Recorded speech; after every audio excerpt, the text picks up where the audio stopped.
Napakaganda ngayon at lalong blooming si Bea Alonzo. Makikita mo na very happy siya sa kanyang relationship sa billionaire na si Vincent Ko. At sinasabi ng mga fans na perfect match ang dalawa dahil pareho silang successful sa kanilang mga karera. Pero ano tong balita na umalis na naman ng ibang bansa si Bea at si Vincent para daw sa prenup nila? Ating alamin ang buong kwento.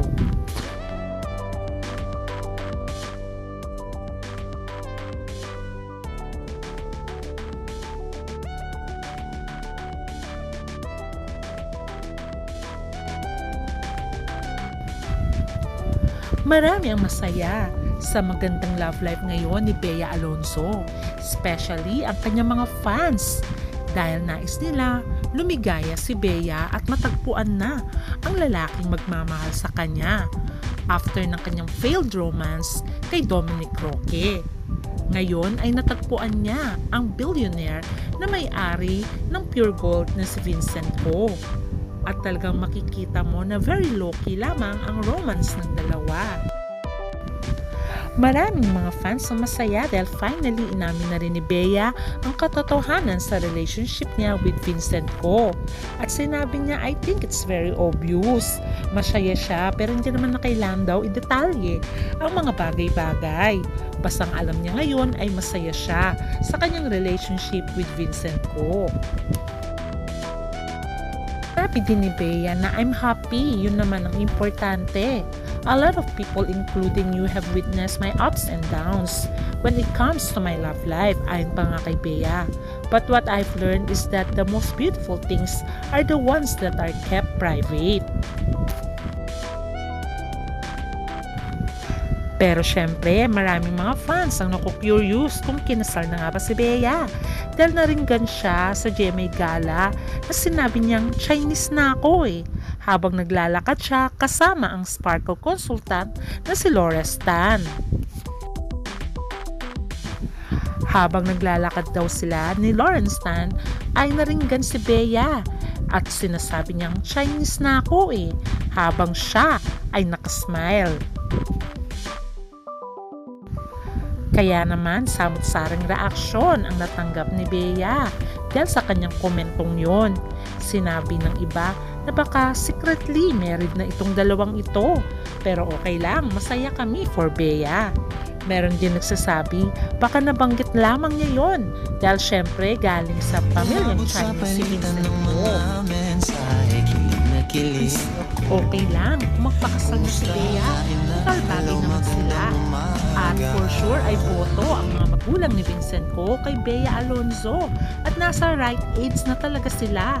Dapat lang magpakasal na sila at mag-baby na. For sure, magiging masaya ang pamilya ko at ganun din ang pamilya ni Bea.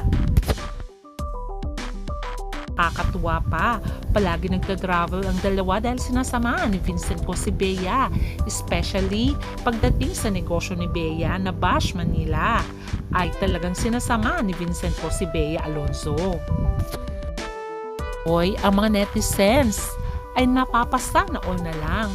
Bihira sa isang bilyonaryo na very busy ang talagang magte-take time na samahan ang kanyang girlfriend sa lahat ng activities nito.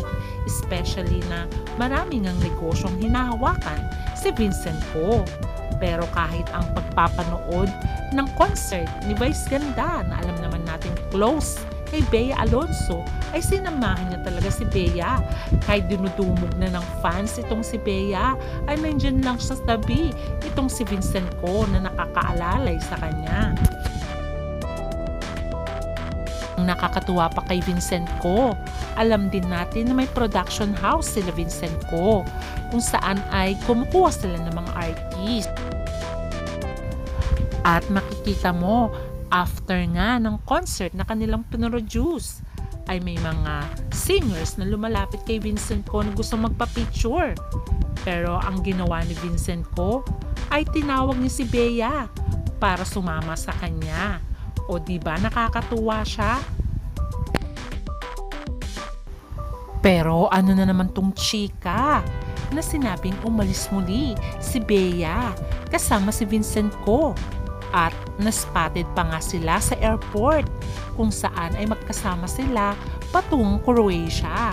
Sabi daw ng mga fans at ang mga insider na kakakilala kay Bea ay patungo ang dalawa para daw mag-prenup.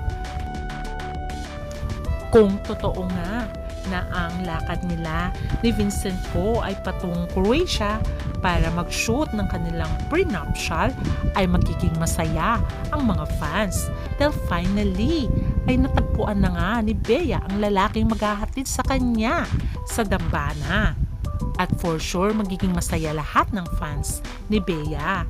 At sana ay may forever na sa kanila ni Vincent Ko.